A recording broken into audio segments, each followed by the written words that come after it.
Hello, and welcome to a deep dive into Banjo-Kazooie's Stop and Swap feature. Now, I want to start this video off by saying, yeah, I'm well aware there are hundreds upon hundreds upon hundreds upon hundreds of other videos that have already discussed this subject, and of course this game came out way back in 1998, so those that have played the game have already either discovered the secret or just simply going online, since many online forums have done a fantastic job of kind of outlining the entire feature from top to bottom, and for the most part, yeah, you can just really go online if you want to learn more about this information. However, I very recently did a 100% walkthrough of Banjo-Kazooie, so I figured, it kind of made sense to go over this feature in depth and to try to break down this feature the best that I can, and hopefully anyone that's watching this video still takes away something from it. And again, even though the information is still out there and other videos have talked about it, I figured why not just discuss it, since again I've already done a Let's Play on the series. So you can call this, a bonus episode to my Let's Play series, or just a deep dive video on its own. Either way, I hope you learned something from this video. So with that being said, I would like to actually change my introduction to hello and welcome to my deep dive into Banjo-Kazooie's Stop and Swap feature. Now, once you have completed Banjo-Kazooie at 100%, which includes collecting all 100 jigsaw pieces, otherwise known as Jiggies, the main collectible in the game, Mumbo Jumbo, a very well-known and important NPC in the game, will appear in an end scene after the main game has been completed and the credits have finished, revealing 3 photos showing where 3 of the Stop and Swap items are located.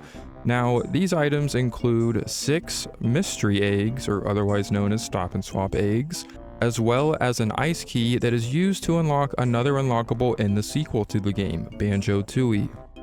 Now, Mumbo only shows you 3 pictures, and of course there are a total of 7 Stop and Swap items to be collected in the game. Therefore, this encourages the player to go in and explore the game once again to essentially discover the remaining 4 Stop and Swap eggs that Mumbo does not reveal in the initial photos. Now, if you've just finished the game, starting from the beginning, going through all the way until the end, where you actually are able to see this end scene by collecting, of course, all 100 Jiggies, the locations that Mumbo shows in the photos are probably extremely obvious as to where they are, since of course by the end of the game you have done a fair amount of exploring in each of the different levels.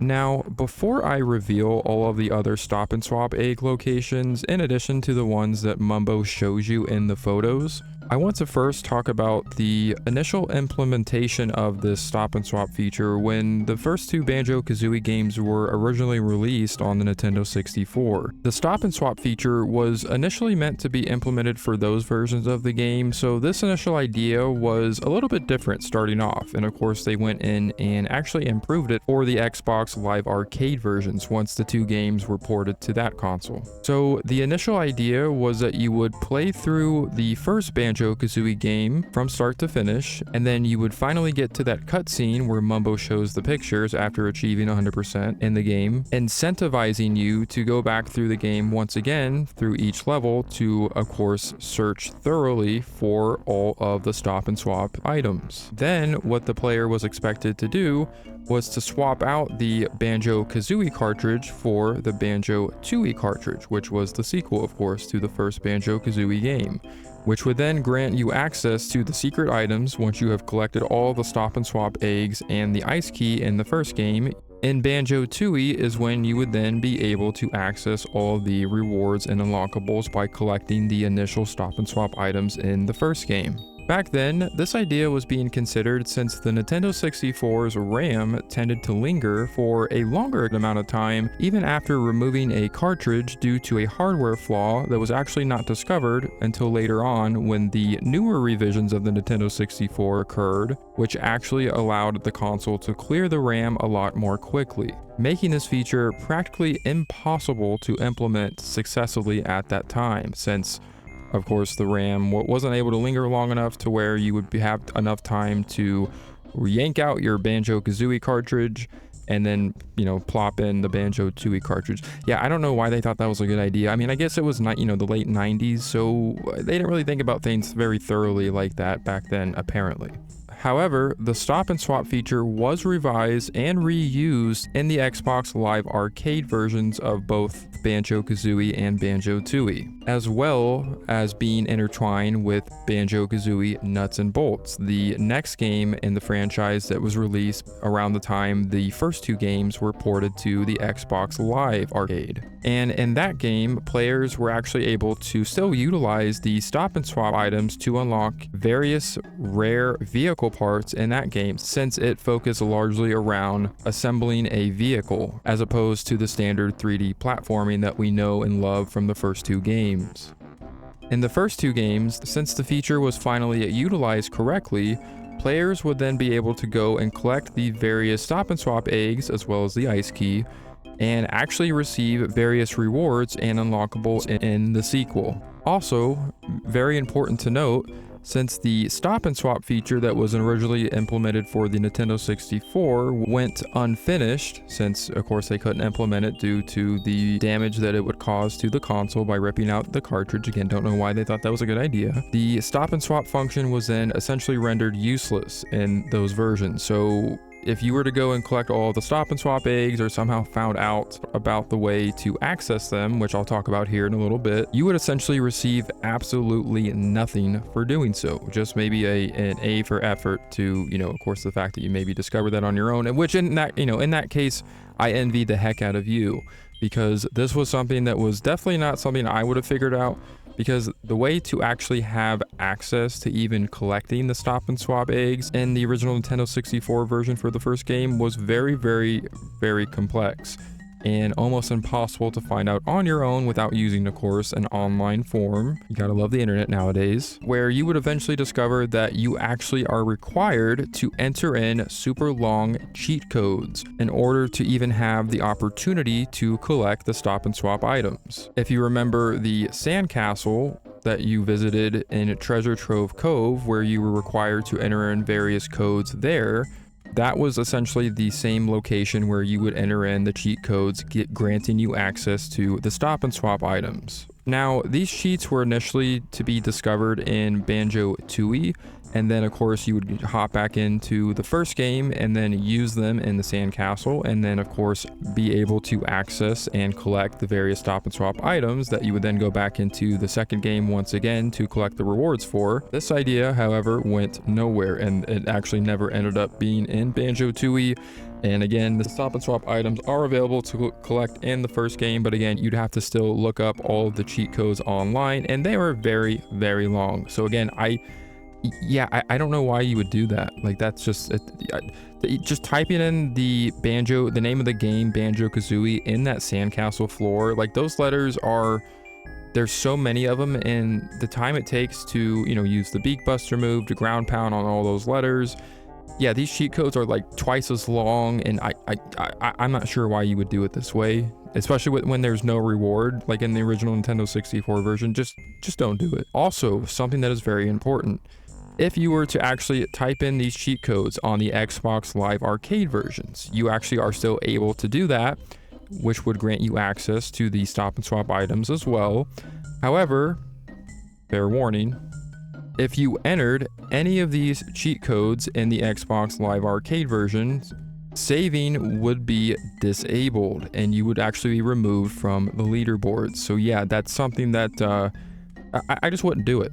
So the only exception to actually being granted access to the stop and swap items in the Xbox Live Arcade version of the game would be to have a save file in either Banjo-Tooie or Banjo-Kazooie Nuts and Bolts, since that game was also intertwined with the stop and swap feature, since the first two games were ported to the Xbox around the time of that game's release. So again, if you are thinking about using these cheat codes in the Xbox Live Arcade version, once again, your saving will be disabled and you will be removed from the leaderboards. If you do not care about either of those things, knock yourself out. But again, I warn you, those cheat codes are very, very long. It is going to get very, very tedious, especially knowing that there are a total of 7 7, yeah, 7 of those super long cheat codes you have to type in. Knock yourself out, you know, go ahead, do it. But again, yeah, it's not worth it. Also, very important, I'll talk about this, and I'll be sure to kind of highlight this as well when I go over all the cheat codes, because I'm going to do that once I reveal all of the locations for the stop and swap items in the first game. You want to make sure that the word cheat is the first word that you type in front of all of the cheat codes. And once again, I will talk about this once I reveal the locations of each of the stop and swap items, which we are going to do right now.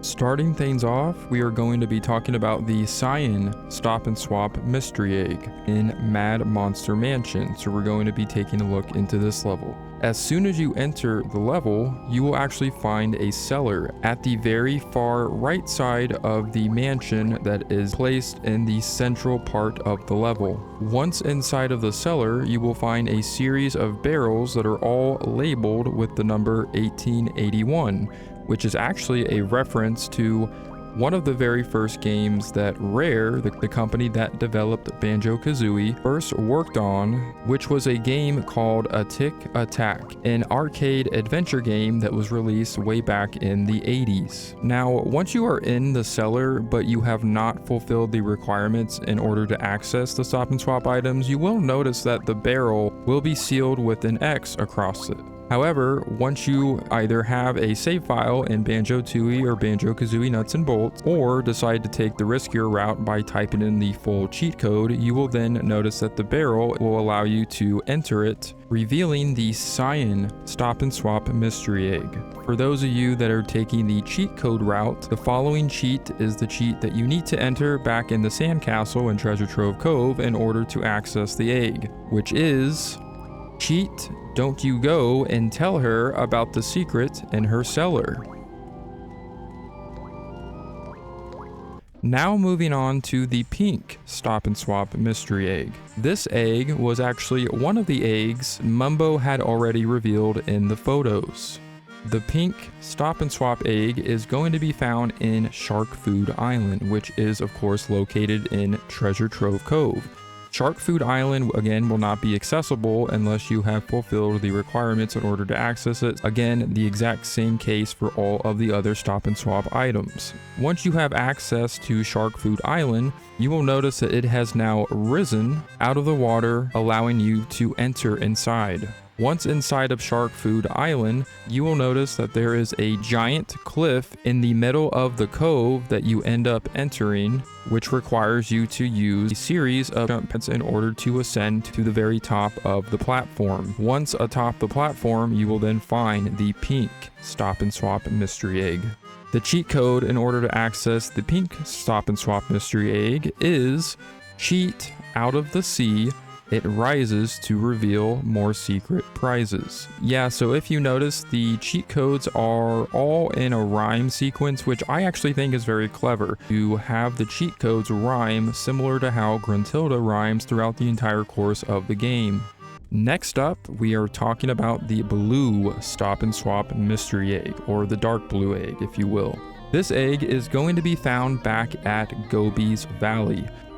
Now, if you remember back in Gobi's Valley, when you first were introduced to Gobi, soon after freeing the camel from his chain that was stuck beneath a rock that you were able to use the Beak Buster move on, he then went over to a tree known as Trunker that required water. Simply using the Beak Buster move on Gobi's hump, you were able to help out Trunker, as well as doing it a second time to get an extra honeycomb out of Gobi before harassing the camel enough before he decided to move on. However, if you do remember Gobi's final location in Gobi's Valley, there was actually a sealed door placed directly behind where Gobi sat. Once you have access to the stop and swap items, this door will now be open, allowing you to enter inside of it.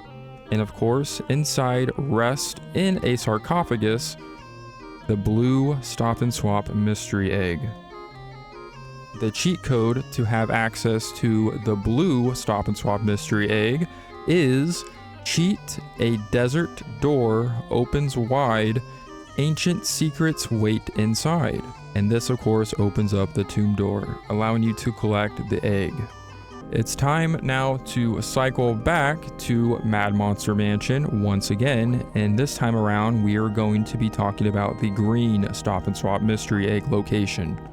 So once you have re-entered Mad Monster Mansion, if you remember, there are a few breakable windows around the side of the mansion that is in the center of the level. Once you have found this window in particular that I'm showing on screen now, if you break it open, you will find a toilet NPC named Lago. Now, of course, if you enter before having access to the Stop and Swap items, Lago will simply have nothing on top of him. However, once you have access to the Stop and Swap items, you will notice that the green Stop and Swap mystery egg lies atop of Lago. The cheat code in order to access the green Stop and Swap mystery egg is cheat amidst the haunted gloom, a secret in the bathroom. Switching gears, we are now going to be talking about the location of the red Stop and Swap mystery egg. Now, this egg is actually going to be found at Rusty Bucket Bay, so we are going to make a nice little stroll back into my not so favorite level of the game, but it is necessary in order to find this egg. Now, once you have re-entered Rusty Bucket Bay through the entrance warp, if you go ahead and travel across the Rusty Bucket, you will eventually find a few different windows that are breakable, similar to how the windows in Mad Monster Mansion were. Once you come to this specific window and you break it, you will find the captain's room, and inside is the captain's bed, where you will find the red Stop and Swap mystery egg rotating on top of. The cheat code for the red mystery egg is cheat this secret you'll be grabbing in the captain's cabin. Next on the list is the final egg of the Stop and Swap mystery eggs, and it is going to be the yellow Stop and Swap mystery egg. This egg will be found in Click Clock Wood, so you want to go ahead and make your way back over in that direction within Gruntilda's lair. Now, if you remember our good friend Nabnut that we helped out on finding his acorns, well, you want to actually visit him during the winter season of the level. Because once you break through the window, because I believe the door to his house will be locked during this season, you will actually find that the yellow Stop and Swap mystery egg will be located inside of his house. The cheat code for the yellow mystery egg is cheat now. Banjo will be able to see it on Nabnut's table.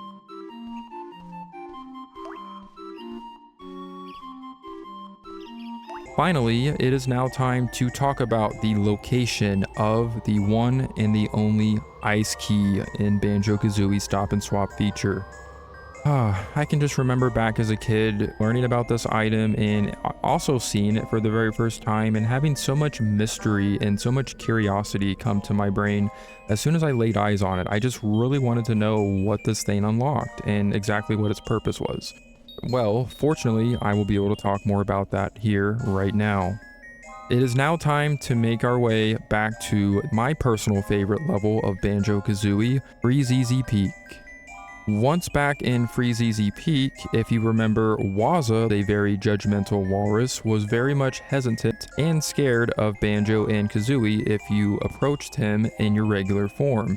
However, with the help of Mumbo Jumbo, you were able to transform into a walrus yourself. A smaller version of a walrus, but it was good enough for Wazza to accept you as one of his own, allowing you inside of his cave, giving you access to more unlockables that you were not initially able to access before as regular Banjo and Kazooie form. Once exploring the cave in walrus form, you were actually able to return to the cave once again, this time as regular bear and bird form, giving you access to not only a Jinjo that you could not reach as the walrus form, but a secret cove in the cave that actually houses the ice key. Now note, of course, if you do not have access to the Stop and Swap items yet, the ice key I believe will still be visible, but you will only be able to see it through an ice wall. not being able to actually go inside and grab it yourself. And of course, once you have fulfilled the requirements in order to access the Stop and Swap items is when it will then open up, allowing you to go inside and of course collect it. And of course, one of the ways in order to break the unbreakable ice wall was to type in this cheat, which is cheat now. You can see a nice ice key which you can have for free. Probably one of the longer cheat codes out of all of these super long cheat codes, but again, if you're going this route, you have already taken on the full commitment of typing out all of these letters in the sandcastle. So I say to you, good luck. So now that we've talked about all of the locations of every single Stop and Swap item that you can find in the first Banjo-Kazooie game, you're probably wondering, well, what the heck do we do with these items now that we have collected them? It is now time to discuss that in depth at this time. Now, this is where Banjo-Tooie, the sequel to Banjo-Kazooie, comes in play. Now, you probably remember that I mentioned that in Banjo-Tooie, the Stop and Swap feature was entirely scrapped from this game. However, jumping back to the Xbox Live Arcade version, this of course was fixed, like I mentioned earlier. Now, in order to collect the rewards from the various Stop and Swap items that you went ahead and grabbed from the first game, you would actually still have to locate various items in the second game. In Banjo-Tooie, instead of searching for and collecting mystery eggs and an ice key, you actually were looking for the Banjo-Kazooie cartridges that were displayed as little NPCs in-game with little eyes on them, kind of resembling maybe enemies or other NPCs that you would normally see in the game. There were a total of 3 of these Banjo-Kazooie cartridges that you were required to find in order to essentially pick up and collect your rewards that would transfer in the items that you also collected from the first game. So for example, one of the cartridges would have the ice key, one of them would have a mystery egg, and the other would have another mystery egg. So we are now going to talk about all of the locations of these Banjo-Kazooie cartridges in Banjo-Tooie, as well as the rewards and where you can go to collect them. Now, to start off, we will start with Jinjo Village, which is one of the main hub areas in Banjo-Tooie. You will notice that behind the green Jinjo house is a very sandy area that doesn't really have a lot of purpose other than one particular thing, which is it actually holds one of the Banjo-Kazooie cartridges that you will need to locate and actually destroy.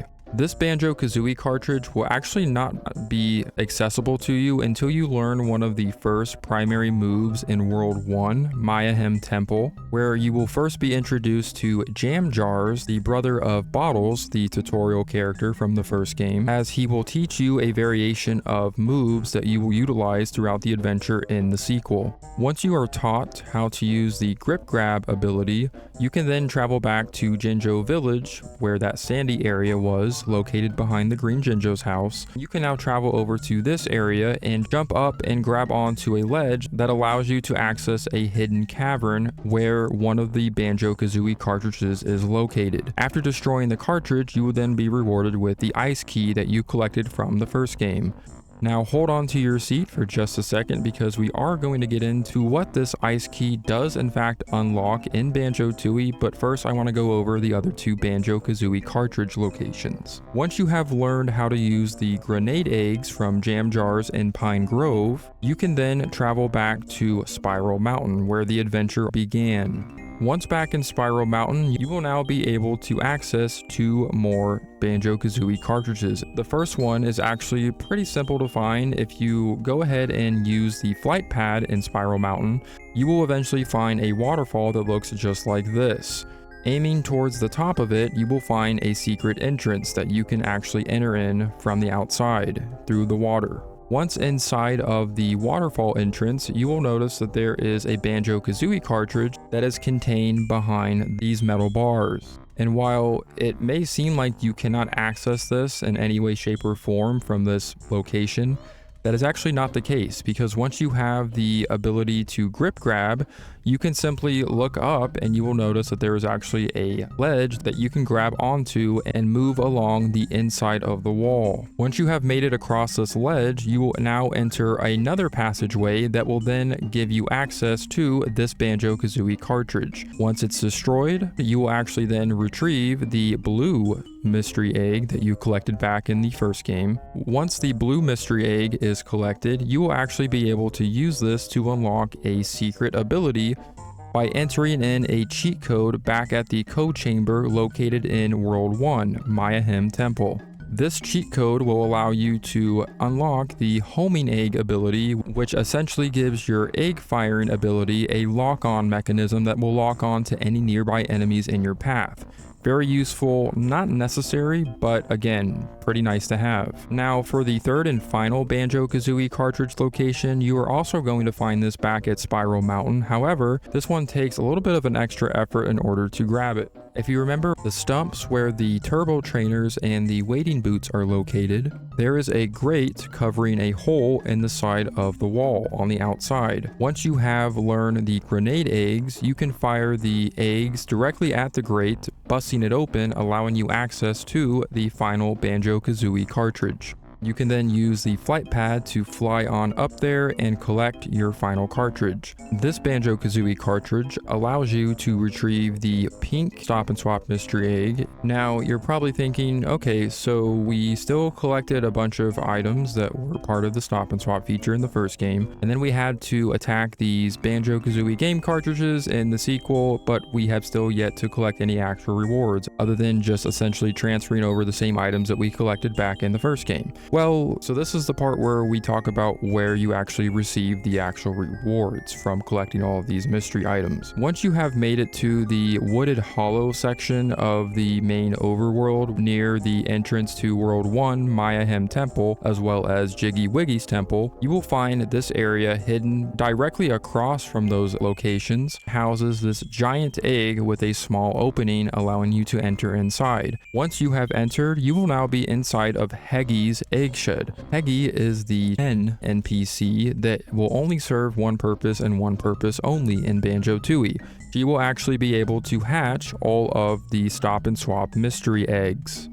Now, the rewards that you would get from Heggy hatching all of the eggs included gamer pictures for your Xbox Live account, exclusive themes, moves that you would actually not regularly be able to learn throughout the course of the game, such as the Skinny Bird Bash, giving Banjo the ability to essentially bash Kazooie's head around like a wild animal, as well as the homing eggs, which I mentioned previously, the Jinjo character if playing the game in multiplayer mode. But this still leaves the ice key to basically be unused, since Heggy only is able to hatch the mystery eggs and can actually do nothing at all whatsoever with the ice key.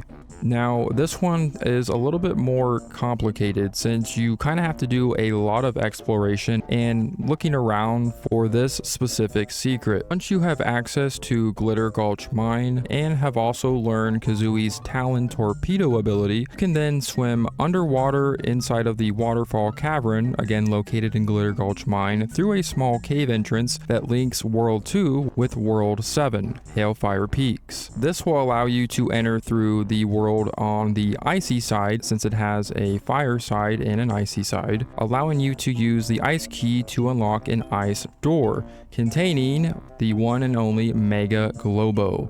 Now, this is probably something that you have no idea that even exists if you do not talk to Humba Wumba inside of her wigwam in Pine Grove, where she will actually request that you bring her a Mega Globo in order to utilize her transformation in Pine Grove. Now, this transformation is a little bit more permanent. As you will notice, once you have collected the Mega Globo from the secret ice door, you can then take it back to Humba Wumba back in Pine Grove, and she will allow you to jump into her pool, transforming Kazooie into Dragon Kazooie, which is one of my personal transformations and additions in Banjo-Tooie, because you can now use Kazooie as a fire-breathing beast in the presence of any enemy that crosses your path. Very nice indeed, if I should say so myself. So very, very cool rewards that you get from doing the work and collecting all of the Stop and Swap items from the first Banjo-Kazooie game. Of course, if you're playing the Xbox Live Arcade version. Again, not sure why you would try it in the N64 version, because it's pointless. But if you're bored and you want to pop in the original Nintendo 64